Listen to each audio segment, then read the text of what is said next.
자, 제가 지난 한 달 동안 예수님께서 우리에게 예수님이 들려주신 이야기를 중심으로 말씀을 나누고 그 은혜를 헤아려 보았는데요. 오늘은 이 같은 본문 말씀을 읽고 예수님께서 우리에게 들려주신 그 이야기의 주인공들의 입장이 되어서 이 말씀을 좀 더 깊이 묵상해 보려고 합니다. 오늘 본문 말씀을 읽어보면 18해 동안 귀신 들려 앓으며 아마 심각한 정신병을 겪고 있었나 봅니다. 귀신 들린 자, 정신병자는 사람들이 가까이 하지 않지요. 그리고 그가 온전하지 못하니까 그를 막 대했을 겁니다. 18년 동안 귀신 들린 병에 고통을 당했던 한 여자가 등장하는데, 그런데 성경에서는 이 여인이 한 가지 질병을 더 앓고 있는 것으로 우리에게 알려주고 있습니다. 허리가 꼬부라져서 조금도 펴지 못하는 한 여인이 있었다라고 말합니다. 이 여인은 예수님께서 자기 동네에 온다는 이야기를 듣고 마음이 몹시 흥분됐습니다. 심장이 쿵쾅쿵쾅 뛰었습니다. 예수님을 꼭 만나고 싶어 했습니다. 그래서 허리도 못 펴는 환자가, 그리고 사람들한테 꺼리낌을 당하는 정신과 귀신 들림으로 고생하는 여자가 예수님이 계신 회당까지 찾아온 겁니다.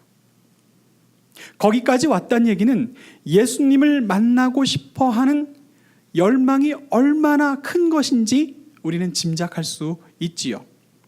이 여인이 왜 예수님을 만나고 싶어 했을까요? 예수님께서는 이미 공생애를 시작하면서 수많은 병자들과 환자들과 귀신 들린 자를 고치셨어요. 이 소문이 온 유대와 사마리아와 이방 지역까지 쫙 퍼졌습니다. 그래서 예수님이 온다는 이야기를 들으면 당장이라도 달려갈 수밖에 없었습니다. 아니, 우리 동네에 설마 오시지 않는다면 예수님께서 어디 계신지 그것만 알아도 내가 거기까지 달려가고 싶어 했을 겁니다. 그냥 한두 해 몸살과 감기로 고생한 사람이 아니라 18년 동안 고생했던 사람이라면 그 열망이 더 컸겠지요. 예수님은 그렇게 수많은 사람들에게 용하다고, 모든 병이든 고침을 받을 수 있다고 소문이 났고 알려졌습니다. 그래서 그 여인이 예수님을 기어이 찾아가고 만 거죠. 자, 여기서 여러분들에게 재밌는 이야기를 알려드릴게요. 여러분들, 우리가 잘 못 읽는 책 중에 외경이라는 게 있습니다.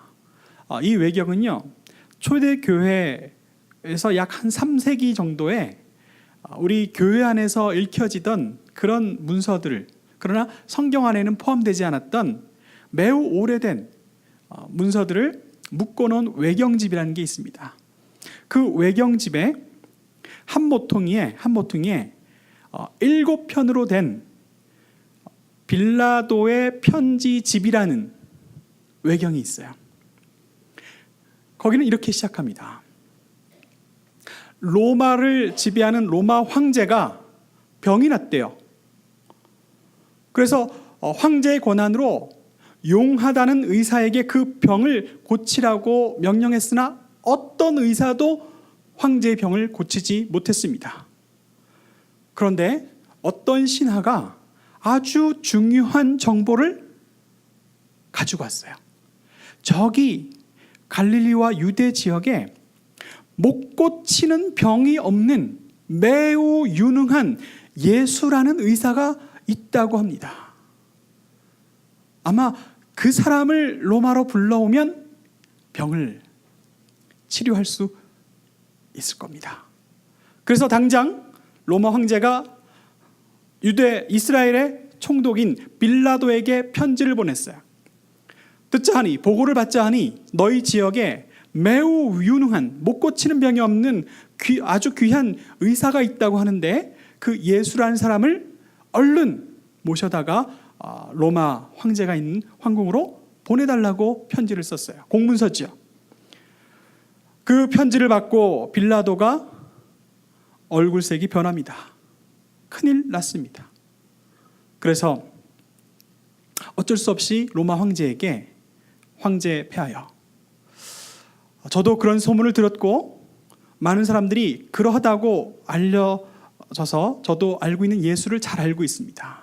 그런데 이스라엘 사람들이 이 예수가 반역자라고 저한테 고발을 해서 재판을 했고 어쩔 수 없이 그를 십자가에 처형했습니다. 로마로 보낼 수 있는 의사 예수는 이제 없습니다. 그 편지를 받은 황제가 잔뜩 기대하고 있다가 실망합니다. 그리고 빌라도에게 편지를 씁니다. 자네는 어찌하여 그렇게 용한 의사를 그런 이유로 제대로 깊이 재판도 하지 않은 채 처형할 수가 있느냐? 내 병이 중한데 이를 어떻게 하면 좋겠냐? 어찌할 거냐라고 따졌습니다. 그리고 여기에 대한 책임을 묻겠다고 공문서를 보냈습니다. 그런데 로마 황제에게 며칠 안에 다시 빌라도에게 답장이 왔어요. 폐하여, 기쁜 소식이 있습니다. 십자가에 처형했다는 그 예수가 아직 죽지 않고 살아있다는 소식을 들었습니다. 그리고 내 부하 가운데서도 예수를 본 사람이 있다고 합니다. 그러니 시간만 조금 더 주신다면 제가 그 예수를 찾아서 로마로 보내드리겠습니다. 라고 답장을 황제가 받았습니다. 그래서 황제는 다시 실망했던 마음을 추스리고 기다리고 있었습니다. 이제 내 병을 낫게 해줄 예수가 오겠구나. 그런데 예수는 오지 않았고 편지가 하나 더 왔지요. 로마 황제 폐하, 대단히 죄송하게 됐습니다. 우리는 그 예수가 살아있다고 해서 샅샅이 찾았으나 그러나 예수가 하늘로 떠났다고 하는 이야기밖에 저희가 들을 수가 없었습니다. 라는 편지를 받은 겁니다.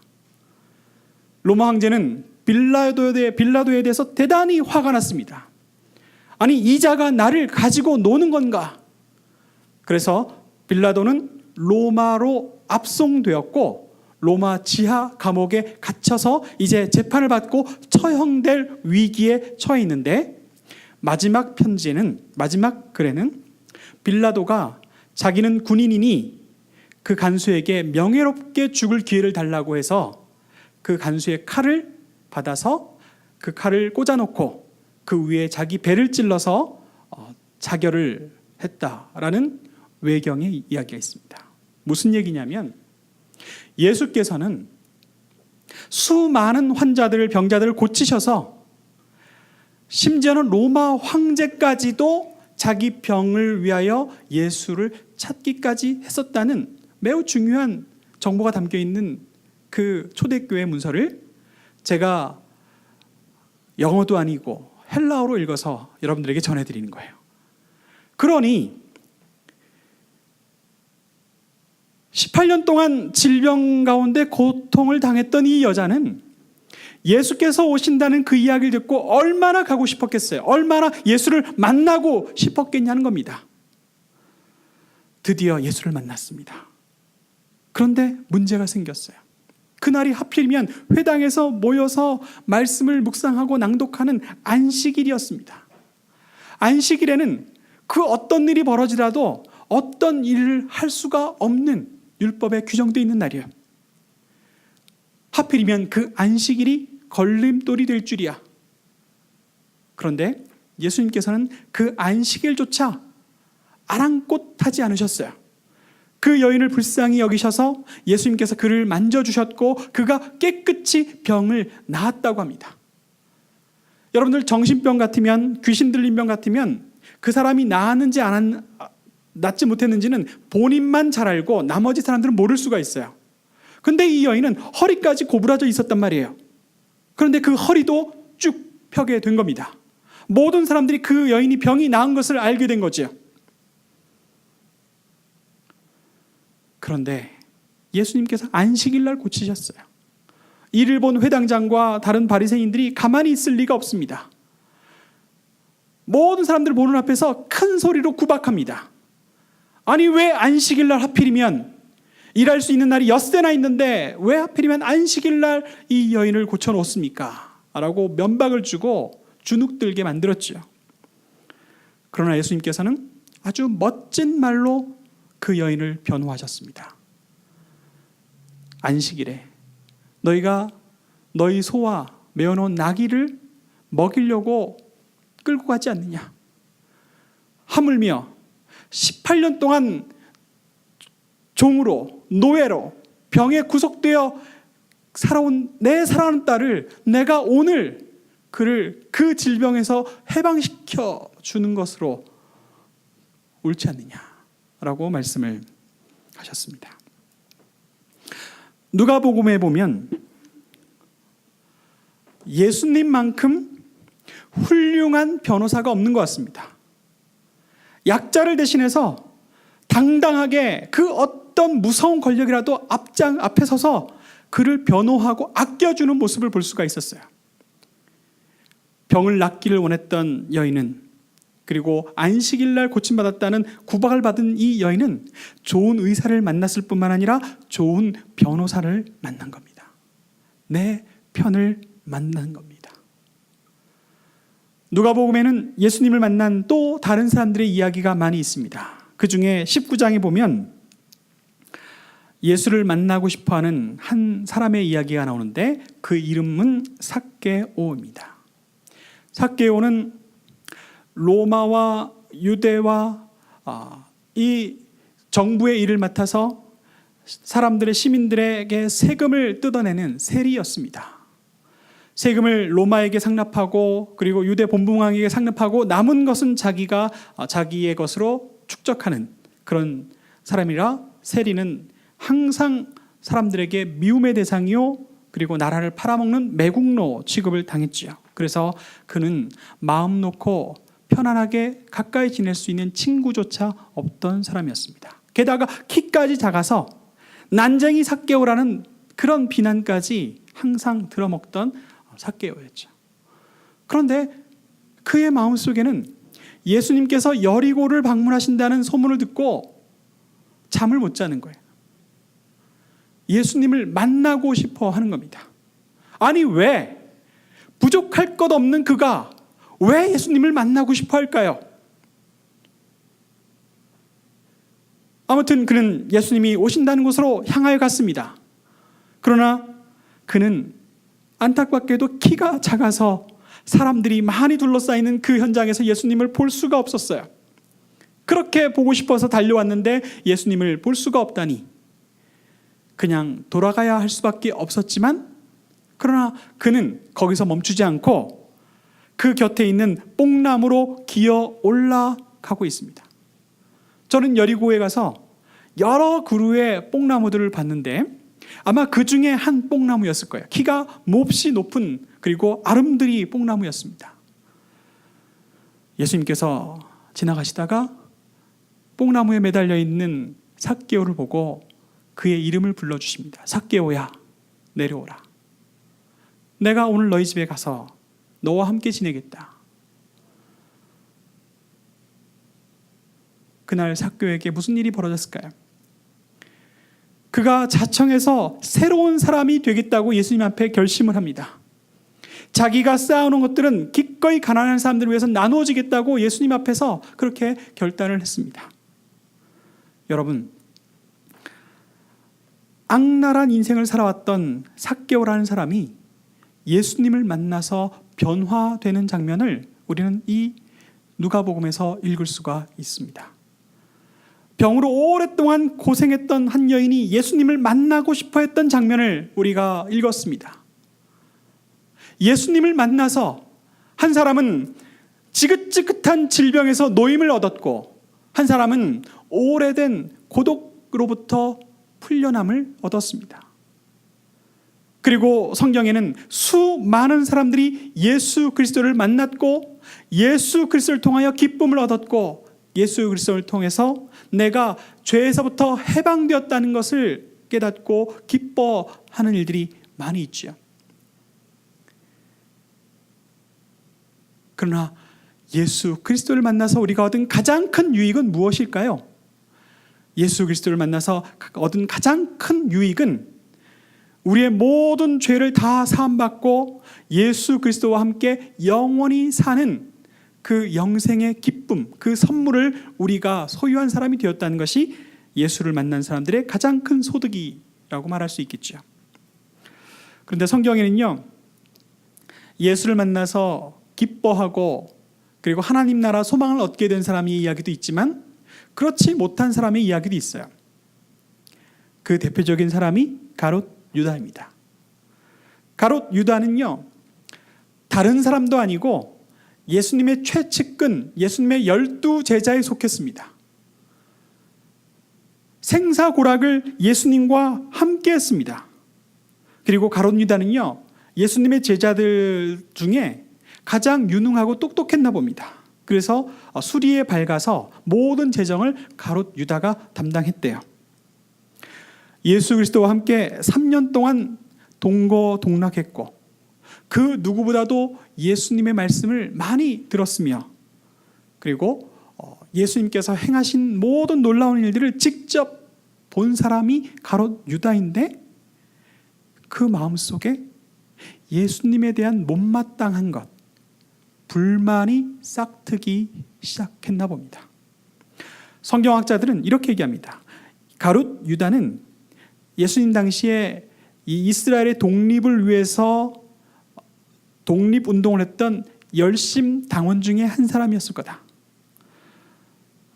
가롯 유다가 예수님 곁으로 왔던 이유는 성경에서 예언했던 것처럼 새 예루살렘을 일으킬 메시아가 예수라고 확신해서 예수 제자가 되었고 가장 가까이에 있었고 새 이스라엘이 건국되면 자기가 재무장관이라도 할 욕심이 있었을 거다. 이렇게 얘기를 합니다. 그런데 이게 웬일입니까? 예수님은 가면 갈수록 이스라엘을 창설하는 것에 대해서는 말씀하지 않으시고 보이지 않는 하나님 나라에 대해서만 말씀하는 겁니다. 그래서 예수님에 대해서 실망을 했고 예루살렘에서 돌아가는 판세를 보니까 대제사장들과 공회 장로들과 바리새인들과 서기관들과 율법학자들이 다 공모해서 예수님을 처형하려는 분위기를 읽은 거죠. 그래서 자기는 이러다가 내가 남는 게 없겠다 싶어서 고향에 돌아가서 밭이라도 사서 남은 여생을 보낼 양 은 30을 받고 예수님께서 계신 곳을 그리고 예수님께서 누가 예수님인지를 지목하여 주는 일로 은 30을 받아버렸습니다. 그는 예수를 만났고 예수와 함께 있었고 예수의 말씀을 충분히 들었던 사람이었지만 영원한 하나님 나라와는 멀어진 사람이 되었죠. 성경에 보면 예수님과 그 누구보다도 더 많이 이야기한 사람들은 바리새인들과 서기관들과 율법학자들과 대제사장들이었어요. 예수님과 아주 치열하게 서로 토론하고 이야기를 했습니다. 그러나 그들은 예수님이 못마땅합니다. 예수님이 율법을 파괴하러 온 사람, 그리고 자기들의 권위를 깨뜨리려고 온 사람으로 예수를 꺼려하게 되고 미워하게 되고 결국은 예수를 이 세상에서 지워버리려고 했죠. 여러분, 어떤 누구는 예수 그리스도를 만나서 자유를 얻고 영원한 생명을 누릴 기쁨으로 충만한가 하면 어떤 누군가는 예수님과 가까이에 있었지만 그 모든 것들을 다 허무하게 만들어버리는 결말을 가져갈 수밖에 없었습니다. 여러분, 예수 그리스도께서는 우리에게 구원을 말씀해 주셨고 구원을 주셨습니다. 그러나 어떤 이에게는 그 구원과 거리가 먼 일들이 벌어졌습니다. 여러분, 우리는 예수 그리스도를 만나야만 하는 사람들입니다. 우리가 예수 그리스도를 만나서 이 땅에서 우리 예수 그리스도로 말미암아 누릴 수 있는 기쁨과 받을 수 있는 선물들이 어마어마합니다.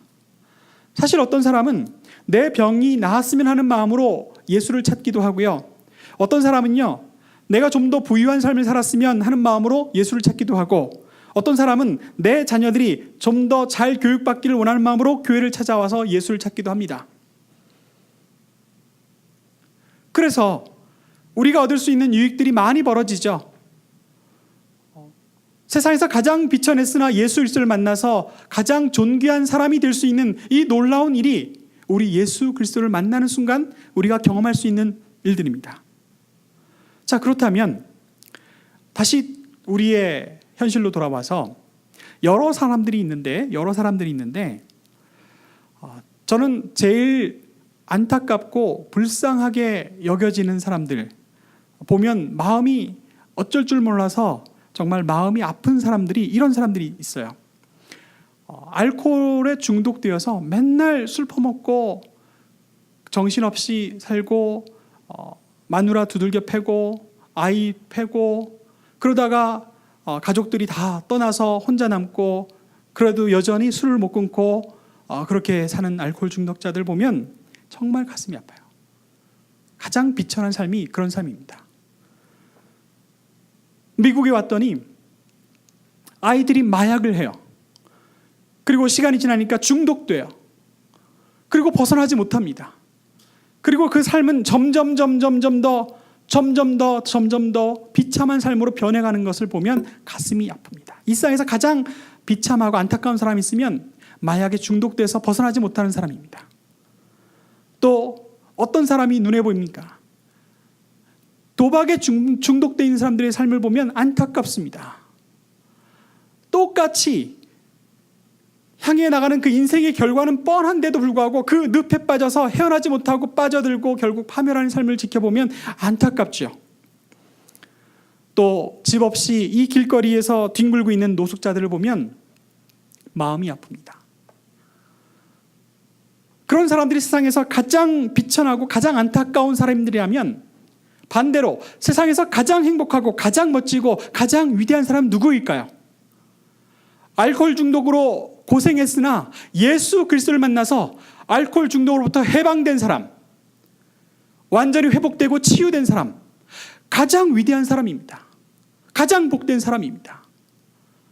마약에 중독되어 있었으나 예수 그리스도를 구주로 믿고 예수 그리스도의 은혜로 도움을 받아서 마약 중독으로부터 벗어난 사람, 성공한 사람, 그 사람 가장 행복한 사람입니다. 가장 멋진 사람입니다. 가장 위대한 사람입니다. 예수 그리스도를 이름 의지해서 도박 중독에 빠져 있었으나 그러나 거기서 발을 빼고 이제는 완전히 새로운 삶을 살아가는 사람, 가장 위대한 사람입니다. 가장 행복한 사람입니다. 가장 멋진 사람입니다. 오랫동안 길거리 길바닥에서 잠을 자고 노숙했으나 마음을 새로 고쳐먹고 새로운 기회를 얻어서 예수 그리스도로 말미암아 새로운 사람이 됐다면 그 사람은 가장 행복한 사람, 멋진 사람인 거죠. 우리가 예수를 만난다면 이런 일들이 벌어집니다. 그리고 예수 그리스도를 만나서 이런 은혜가 있다는 것을 증거할 수 있는 사람들이 있습니다. 우리 가운데도 있죠. 얼마나 복됩니까? 이 세상에서는 우리를 구속하는 그 모든 것들로부터 우리가 이제는 더 이상 노예가 아니고 자유로워졌고 그리고 가장 복된 사람, 가장 위대한 사람으로 서 있을 뿐만 아니라 예수와 함께 영원한 생명을 누리는, 영생을 누리는 가장 복된 사람으로 거듭났다는 이 사실이 얼마나 우리에게 귀한지 모르겠습니다. 마지막으로 말씀을 마칩니다. 이 세상에서 정말 불쌍한 사람 누굴까요? 이 세상에서 정말 불쌍한 것은 모든 죽어가는 존재들입니다. 어떤 이는 큰 기업을 이루어서 평생을 왕처럼 살았습니다. 그러나 병상에서 의식도 없이 몇 년을 지내다가 떠나고 말 겁니다. 그렇게 사라지는 존재, 그렇게 죽어가는 존재, 불쌍하죠. 답이 없습니다. 우리는 물리적으로 이 세상에서 숨 쉬고 있으나 어쩔 수 없이 이 세상에서 죽어가는 존재, 사라져가는 존재, 그래서 아무 의미 없는 존재, 가장 불쌍한 존재 라고 말할 수 있지만, 그러나 우리가 예수 그리스도를 만난 사람, 예수 그리스도께서 우리에게 약속하신 영원한 생명, 하나님 나라를 소유한 사람으로 살아간다면 우리는 더 이상 불행한 존재가 아닙니다. 우리는 더 이상 죽음의 노예가 아닙니다. 우리 그리스도로 말미암아 영원히 누릴 기쁨 속에 있는 세상에서 가장 행복하고 가장 복된 사람으로 살아가는 겁니다. 여러분과 함께 이 기쁨을 날마다 찬양하며 날마다 우리 주님 앞에 영광을 돌려드릴 수 있기를 원합니다. 뿐만 아니라 우리 생활에 우리를 올가매려고 하는 어떠한 장애물과 어떠한 이 옥쇠도 우리 주 예수 그리스도 이름으로 말미암아 끊어버리고 자유하고 승리하고 이기는 저와 여러분들